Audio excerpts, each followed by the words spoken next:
Franklin D. Roosevelt said, "We may not be able to prepare the future for our children, but at least we can prepare our children for their future." So the question begs, how do we do this? How do we prepare our children for their future? And not just how do we do it innovatively and in a way that speaks to and appeals to them? You see, our children see a new world coming, their world, a world in which what they think is important actually is. The world they are headed for is vastly different to anything that we as adults are used to. It is fast-paced, constantly changing, and technology-driven. And our children already know more about some aspects of this world than we do. But the world that they came from is also important to them. And we as adults know more about that world. We need to teach our kids to respect the past, but to live and strive towards the future. And just to show you a little cartoon of how this world is changing. As a teacher, I have to point out there is a spelling mistake in the second line. Yeah, I did notice, but I thought the cartoon still had the right effect. Jim Carroll, who's a futurist and trends innovation expert, said 65% of today's preschoolers are expected to work in careers that don't even exist yet. 65% of them. So the question is, when do we start preparing our children for this future? The human brain processes information through specialized signals called neurons. Neurons pass messages through to each other through synapses. Before the age of 3, a child has twice as many synapses than what they will have for the rest of their life. Think about it. Twice as many synapses before you turn 3 than your adult life. The human brain physically grows 80% before the age of 3. That leaves 20% for primary school, high school, university, never mind work. And it is this world that we have to prepare our children for. I'm going to show you a clip now of 2 little boys, Tommy and Derek. They've been given an iPad and they've been given an activity. Let's have a look. At this age, we call what they have butterfly concentration. So they float from idea to idea. Watch how they're distracted and drawn back to the iPad. Derek gets distracted. Something happens on the iPad, he gets drawn back. Now Tommy makes the image smaller. Watch this. 1-year-old showing the other one where to fix it. Watch the little finger going.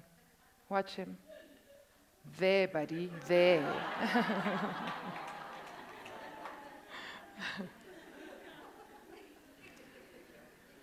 Now I'd like to introduce you to Finn.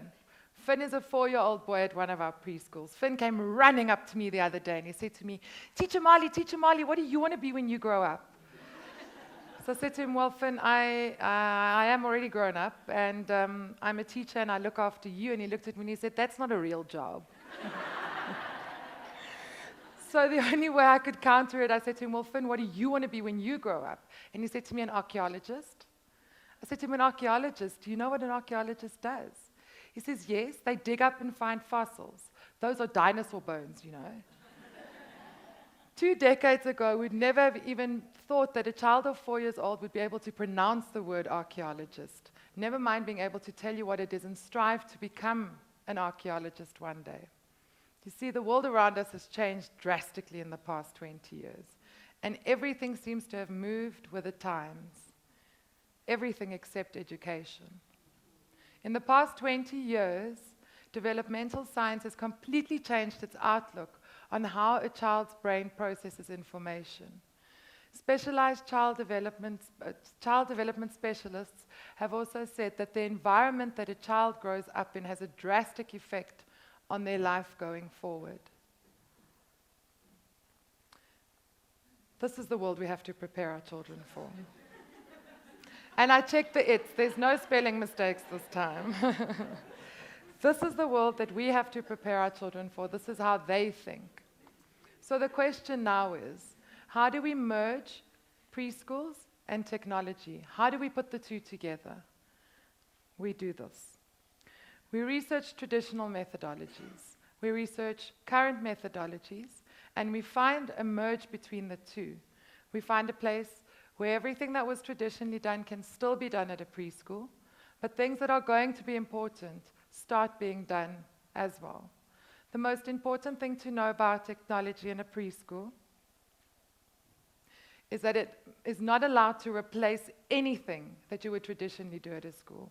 Activities such as running, jumping, climbing, skipping, playing with Play-Doh, laughing with your friends, dressing up, threading, you name it. Nothing should replace any of these activities. Technology and media should be used to enhance the learning experience and to make it exciting for children. So I'm not saying reinvent the wheel.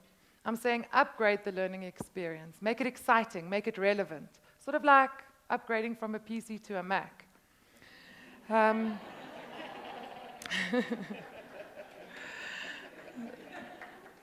This is another clip. I love showing you clips, so you're going to see a couple of these kids. This little boy's name's James. He's just turned 2. He turned 2 the day before we made this clip. He's doing an activity which is sort of like your modern-day shape sorter. So watch the little finger go. Look at the dummy. Slowly using his finger to do everything. Watch when he takes the blue circle, moves it to the right shape, and like, that's too big, and moves it to where it's supposed to be. Okay, now I'm going to introduce you to a very special girl. Her name is Tlumisa. This was our year-end concert. It was a rock concert. She was supposed to be wearing a rock and roll outfit, but since we did insects, there was nothing else we were ever going to get her into except this bug outfit. It's the only way she was going to perform that day. Just before the concert, we had an insect theme, and Tlumisa came running up to me. She said to me, "Teacher Marli, do you know what metamorphosis is?" I said to her, "I know what it is, but do you know what it is?" She says, "Yes, it's when a caterpillar turns into a butterfly." And I said to Tlumisa, "You are so clever. How do you know this?" She says, "My teacher showed it to me on the iPad." So imagine these two scenarios. You've got a 4-year-old. You give them 3 still pictures, a caterpillar, a chrysalis, and a butterfly. You say to them, that becomes that, and this is the process of metamorphosis. Can you imagine what that child is thinking? Yeah, right. You know, what are the chances? Imagine this scenario. You take a tablet into the class. You've downloaded an actual video or animated clip of the metamorphosis process actually happening. So you bring the external environment into the class. You take a complex and abstract thought, and you turn it into something that they can actually visualize and see.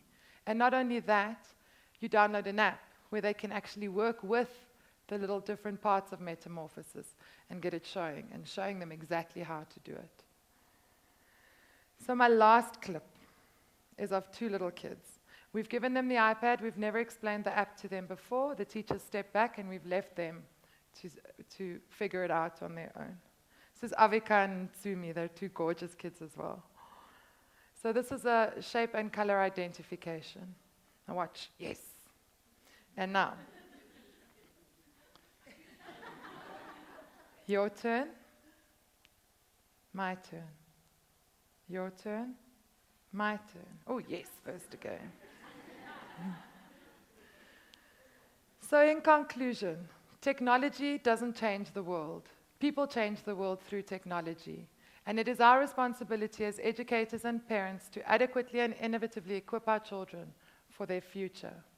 If we look at the massive impact technology has had on every part of our beings, from medicine to healthcare, to communication, to business, absolutely every aspect of our lives, one can only begin to imagine what these little ones that have been given technology from the get-go, the impact and power that they have when the time effectively comes for them to change the world.